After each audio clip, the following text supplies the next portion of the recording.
My sister manipulated me for years, making me pay her rent while secretly living a lavish life in New York, and how I finally exposed her lies. The sharp New York air couldn't extinguish the fire raging inside me. My sister, who, every month, had called me in tears asking for money to cover her rent because she couldn't even afford food, was now living a life of luxury. My jaw tightened. This time she would face the consequences. The night air sliced through the streets, biting at my skin as I hurried across Fifth Avenue, my heart racing. A feeling of unease had clung to me all day, a constant whisper in my mind that something was off. For the last 3 years, I had been faithfully paying Emily's $2,500 monthly rent, a burden I bore with effort, justifying it as my duty for family, for love, for responsibility. "I have no money for food, Alex. I can barely pay the electric bill. If I move, I'll be in danger. You're my only support." Her voice echoed in my head as I ascended the stairs to her upscale building. I stopped at her door, inhaled deeply, and pressed the doorbell. Silence. I frowned and pressed it again. Still nothing. An unsettling feeling crept over me, a sense of dread settling deep in my gut. I pulled out the spare keys Emily had asked me for when she moved in, unlocked the door, and stepped inside. What I saw stopped me cold. 2 blonde men, likely tourists, were lounging in my living room. My living room. Wine glasses sat on the table, a New York City guidebook was open, and backpacks were scattered on the floor. One of them looked up, smiling at me. "Ah, you must be the owner," he said in English, his German accent thick. "Thank you for letting us stay here. It's a fantastic place." The world spun around me. "Excuse me?" I managed to say, my pulse thumping in my ears. "We booked this Airbnb a week ago. My wife and I love it," he added. Air rushed from my lungs. Airbnb? The atmosphere became heavy, oppressive. The words floated in the air but didn't quite register. My hands shook as I reached into my pocket, pulled out my phone, and unlocked it. Sweat trickled down my palm as I opened the Airbnb app, typing in the address. What appeared on the screen squeezed my throat. Luxury apartment in the heart of New York City. $400 per night. "No," I whispered, but my eyes couldn't. Stop scrolling, taking in the listing. Every photo, every corner of the apartment. It was my apartment. The marble table I had personally helped select, the designer lamp Emily had insisted on buying, my bed, my sofa, everything was mine. But the worst part was reading the description. A luxurious oasis in New York's most exclusive neighborhood. 24/7 customer service. Perfect for travelers seeking comfort and exclusivity. My heartbeat thudded in my ears. My hands shook. I gripped my phone so tightly that for a moment, I had the irrational urge to throw it against the wall. Emily had deceived me. She hadn't just lied. She had exploited me. She took advantage of my trust and my love as a brother. For months, she'd been draining me of $2,500 every single month, all while making nearly double that by renting it out to tourists. "Is everything okay?" the tourist asked, noticing my expression, but I couldn't respond. My thoughts were crashing together in a dark, furious storm. How long had she been doing this? How could I make her pay for this? How much money had she made behind my back? I closed my eyes for a moment, fighting the tidal wave of rage rising within me. My fists clenched so hard that my nails cut into my palms. Emily had no idea her game was over. I left the apartment without saying a word. That night, New York City shimmered just as brightly as ever. But to me, the city had never seemed so filthy. The lights of the skyline blurred through my windshield as I drove without a destination. I couldn't go home, not yet. The fury inside me was like a wild animal tearing at my chest, desperate to escape.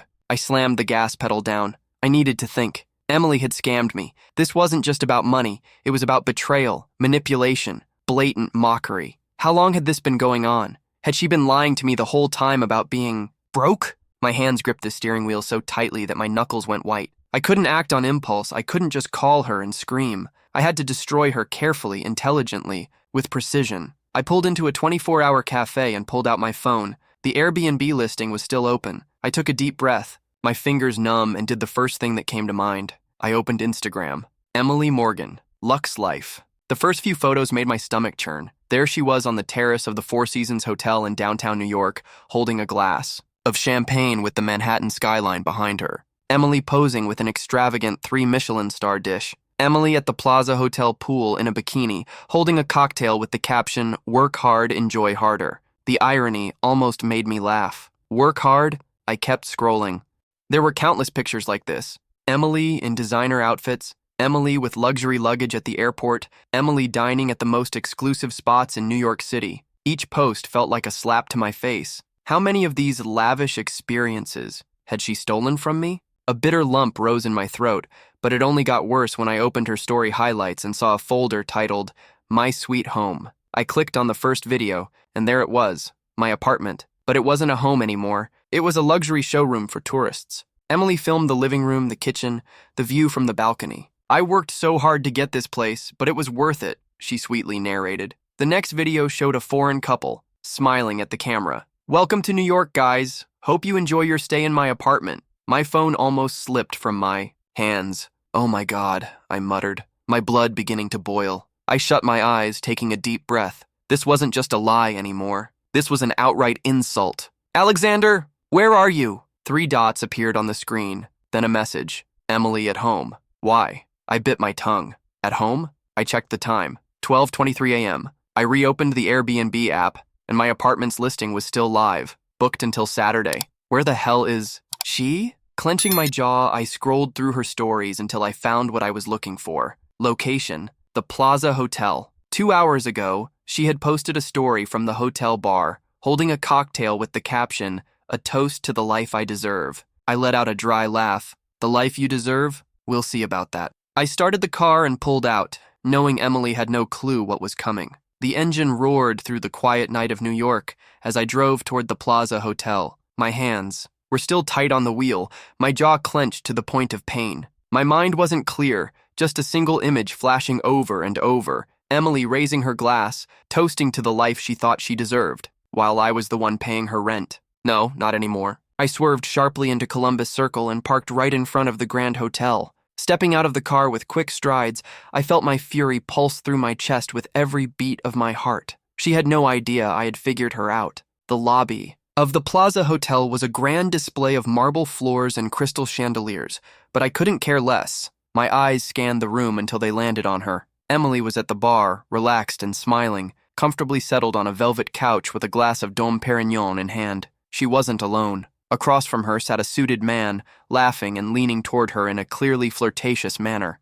He looked like one of those executives who tried to act rich with money that wasn't his own, and Emily, dressed in a tight red dress and sporting crimson lipstick, embodied the picture of a high-maintenance woman who lived off other people's wealth. A surge of rage shot up my spine. No more games. I approached them with steady, purposeful steps, ignoring the soft background music and the bartender's curious gaze as I passed the bar. Emily was laughing and swirling her glass in a sophisticated manner, but the moment she saw me, her face went pale. What are you doing here?" she stammered, hurriedly setting her glass down. The man next to her looked at me, but I didn't even acknowledge him. "Stand up," I said, my voice calm but filled with tension. "Alex, this isn't the time. Stand up now." Emily blinked, feigning confusion. "Please don't make a scene." "A scene?" I let out a dry laugh and tossed my phone onto the table, the screen still displaying her Airbnb listing for my apartment. Emily's eyes locked onto it, and the color drained from her face. "This isn't—" "Don't treat me like a fool," I interrupted, leaning over the table. 3 years, Emily. 3 damn years I've been paying your rent while you made money. Behind my back. 3 years. The man beside her shifted uncomfortably in his seat. "I think I should leave." "Yes, you should," I snapped, never breaking my gaze from Emily. He quickly stood up and walked away without a second glance. Emily swallowed hard. "Listen, I can explain. I don't want your explanations. I want to know how much money you've stolen from me." "I didn't steal anything," she whispered, glancing around nervously as if afraid someone might overhear. I clenched my fists. "Oh, really? Then tell me, where do you stay when your apartment's booked?" She hesitated, looking away. "In 5-star hotels. Right. With my money." I watched her lick her lips, clearly scrambling for a lie that would hold up, but there was nothing. Not this time. "How much?" I repeated, planting my hands firmly on the table. "I want the exact number." Emily clicked her tongue. "Why does it even matter? Why are you so upset? It's not like you don't have money." Silence. The kind of silence where the only sound was the soft melody of the pianist playing in the background. Heat started to rise in my chest. There it was. Her arrogant attitude, her pathetic justification. Emily had never felt guilty, not once. I leaned in closer, my voice a sharp whisper. "Tell me something, Emily. If it didn't matter, why lie? Why pretend you couldn't even pay your damn electric bill while living like a queen?" She looked away, and I knew the truth before she even spoke. Because I knew that if I told you, you'd stop paying for me. A bitter laugh bubbled up in my throat. Unbelievable, I thought. She said it like it was nothing. Emily raised her chin, defiant. Look, Alex, I didn't do anything illegal. You were just too naive to ever ask. Boom, the final blow. A confession wrapped in mockery. I stared at her for a long moment, then let out a dry chuckle. You know what? You're right, I said, my voice cold. Emily blinked, clearly taken off guard. What? You're right, I was a fool. But do you know the best part about realizing that? I stood up straight, grabbed my phone from the table, and slipped it into my pocket. Now, I can fix it. Without another word, I turned and walked out of the hotel, not bothering to look back. Emily stayed seated, pale, her mouth slightly open. She didn't know it yet, but her life of luxury was over. The only sound that followed me out of the Plaza Hotel was the echo of my footsteps on the marble floor. My heart was pounding, but my mind had never been clearer. There was no going back now. I got into my car and slammed the door shut, taking a deep breath. I tried to steady myself, to calm the fury still burning in my chest, but this time I wouldn't explode. I would destroy her, calmly, with precision. I pulled out my phone and dialed my bank. Good evening. I'd like to cancel an automatic transfer. Of course, sir. The amount? $2,500 per month, I replied coldly. The rent payment for my sister. The operator typed something, and after a brief pause responded, Understood. Mr. Morgan, the transfer has been canceled. Done. The game was over. Now Emily was going to fall. The next morning, I woke up to my phone vibrating on the nightstand. Emily. 10 missed calls. I rolled my eyes and let it keep ringing. A message popped up a few seconds later. Emily. Alex, we need to talk. It's urgent. I smirked in disdain. Urgent? Like paying rent without my money? The 3 dots appeared as she started typing again. Emily. Don't be childish. Let's just talk. Alexander, you have nothing left to say to me. Emily. Alex, damn it, what did you do? The landlord just called me. He says the payment never arrived. Did you cancel it? Alexander. Yes. Emily. You can't do this to me, Alex. Alexander. I just did. Silence. Then another call. Ignored. I got up, calm as could be, and went to make myself a cup of coffee. For the first time in years, I felt the quiet weightlessness of not carrying anyone else's problems. But then, my phone rang again. This time, it was an unknown number. Yes? Mr. Morgan? The male voice was sharp. This is James Murphy, the landlord of the apartment on 5th Avenue. I paused for a moment. How can I help you? I need to talk to you about your sister. I just found out what she's been doing with my property. I calmly set my coffee cup down on the table. Go on, I said. A neighbor tipped me off last night. I checked on Airbnb, and sure enough, Emily has been renting the apartment to tourists without my permission. I'm not surprised, I replied with a faint smile. What are you going to do about it? Evict her? A sense of satisfaction washed over me. Good call. The lease is in her name, right? The landlord asked. Yes, it is. I need you to come in and sign the cancellation of the lease. Tell me when and I'll be there. How about today at 4 p.m.? See you then, I said, hanging up. For the first time in years, I felt free. At 4 p.m., I arrived at the landlord's office and signed the papers with a calm that felt almost therapeutic. That was the final blow to Emily's extravagant lifestyle. When I stepped out of the building, my phone was flooded with calls. Emily. I ignored the first 3, the 4th one too, but by the 5th, I decided to pick up. What's up, sis? I answered casually. I've been evicted from the apartment, she screamed on the other end. The landlord says you canceled the lease. How could you do this to me? I chuckled lowly. Me? No, Emily, you did this to yourself. She was silent, clearly shocked. You have nowhere to go, do you? I said mockingly.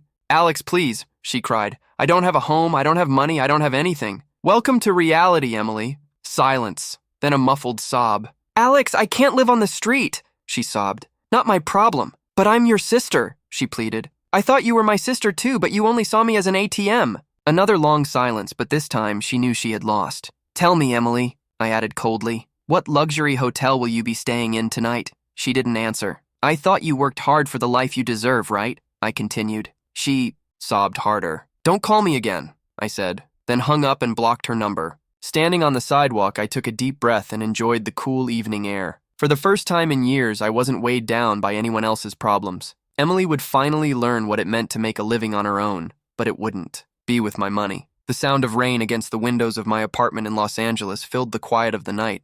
I sat on my small balcony, holding a half-finished glass of wine, watching the city lights reflect on the wet pavement. A year had passed. 1 year since I blocked Emily's number. 1 year since I left New York, 5th Avenue, and the burden of being her personal bank. My life had improved. That was undeniable. I no longer had to worry about whether I could afford a small indulgence without first checking my bank balance. The suffering was palpable. No more pleading from Emily, no more frantic calls, no more lies wrapped in the guise of need. And yet, something within me still remained unsettled. That unease took form just an hour ago when I received an unexpected message from an unknown number. Alex, please, I need to talk to you. It's important. I stared at the screen for what felt like an eternity, a weight pressing on my chest that I hadn't felt in months. I knew it was her, but I couldn't bring myself to respond, nor could I ignore it. The message sat there, glowing, demanding attention. Did I really want to disregard it? 3 hours earlier, the night in Los Angeles had been peaceful, until that unfamiliar number flashed on my phone. My instincts kicked in, and I knew right away that I shouldn't engage. I didn't, but the phone rang again and again. By the fourth ring, I answered in frustration, sliding my finger to pick up. What do you want? I snapped. Silence, then a shaky breath. Alex, her voice sounded more fragile than I remembered.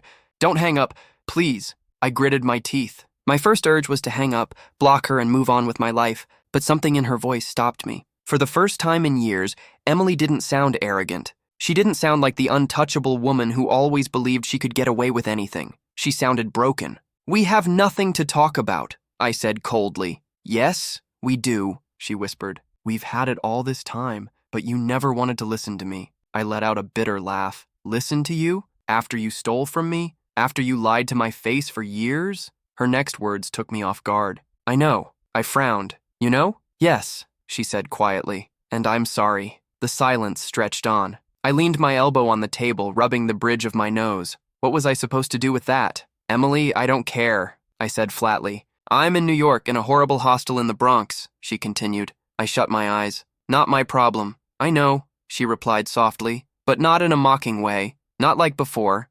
Her words felt different, but I couldn't let myself be swayed. I just wanted to tell you that you were right, she said, her voice trembling. A chill crept down my spine. Right about what? About everything. Silence again. She took a deep breath. When you let me fall, I thought you'd cave. I thought you'd come back. I stayed silent, but I didn't need to say anything. You didn't, she whispered. And the wind slammed against my balcony, and I realized I didn't know how to do anything without you. She paused, running her tongue over her lips. I discovered what it really means to be alone, Alex. Not having money, not having real friends, not having anywhere to go. I shut my eyes tightly, feeling the weight of her words. This was what I'd always wanted, right? For her to understand, for her to face the consequences of what she'd done. And yet, my chest felt unbearably heavy. I didn't call you to ask for money. I didn't call to get me out of here. I swallowed hard, bracing myself for the next words. Then why? To ask if there's a chance you'll forgive me. A tight knot formed in my throat. I don't know, I muttered. Tell me when you do. And then she hung up. Sitting on the balcony, the message still glowed on the screen. Alex, please, I need to talk to you. It's important. I closed my eyes. It had been a year since I reclaimed my life, since I stopped being my sister's pawn. But tonight, under the rain with a half-empty glass of wine in hand, I realized my story wasn't finished. I didn't know what to do. Did Emily deserve another chance, or are some betrayals just too deep to forgive? I exhaled, took a deep breath, and slid my finger across the screen. I didn't respond, but I didn't delete the message either. I stared at the reflection of the city lights in my glass, contemplating a question I couldn't answer. What would you do?